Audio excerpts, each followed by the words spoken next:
सनातन धर्म में वर्षा ऋतु के बाद नवरात्रि का आगमन होता है, दशहरा होता है और फिर विभिन्न त्यौहार मनाए जाते हैं। इसी में एक बहुत बड़ा त्यौहार है करवा चौथ का।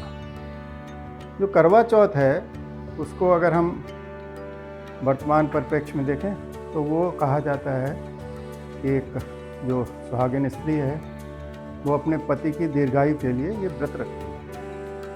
अब इसके क्या क्या मंतव्य हो सकते हैं, क्योंकि सनातन धर्म में बहुत सारी चीज़ों को अगर हम देखें तो प्रतीकात्मक रूप में लिया गया है। तो जो करवा चौथ है ये इस साल 9 अक्टूबर को मनाया जा रहा है और उस दिन अगर आप देखें तो चतुर्थी होगी कृष्ण पक्ष की, बिल्कुल अंधेरा होगा, बड़ी मुश्किल से एक पतली सी लाइन में चंद्रमा का वो रूप दिखता है, बड़ा सुंदर रूप होता है।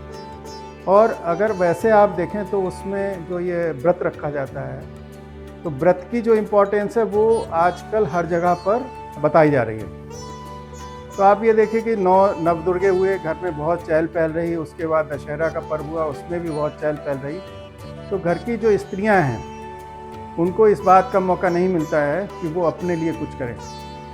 तो क्योंकि जो भारतीय नारी है वो एक तरीके से समर्पित जीवन जी रही है, तो अब उसको ये रूप दे दिया गया कि आप अपनी पति के लिए करोगी तो वो फिर ये व्रत करेगी, और इस व्रत के जो बेनिफिट्स हैं वो बहुत ज़्यादा हैं। तो देखा जाए तो एक तरीके से ये व्रत है, व्रत कराने का तरीका है और उससे बहुत फ़ायदे होते हैं। अगर पूरे भारतवर्ष में देखा जाए तो ये व्रत जो है करवा चौथ है वो विभिन्न प्रकार से मनाया जाता है। जैसे पंजाब है, हरियाणा है तो यहाँ पर सरगी भेजते हैं। इसी तरीके से यूपी है, राजस्थान है, इसमें जो बायना निकालने, तो जो बायना निकलता है, बायना जो निकालते हैं तो उसका एक बड़ा इम्पोर्टेंस ये है कि आपने अपने बड़ों का सम्मान किया। जो सरगी निकलती है उसमें ये है कि जो सास है वो अपने बहू के लिए करती है, तो उस तरीके से उसके रिलेशंस डेवलप होते हैं। तो ये इसकी इम्पोर्टेंस है। और अगर हम इतिहास में जाएं तो ये कहते हैं कि पार्वती जी ने शिव के लिए ये व्रत किया था।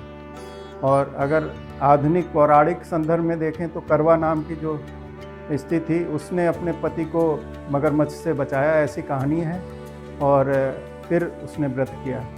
तो इसका बड़ा देखा जाए तो प्रचलित जो अवधारणा है उसमें यही है कि आप जो व्रत रखें वो पूरी तरीके से रखें, पूरे दिन का रखें और बीच में ना तोड़ें।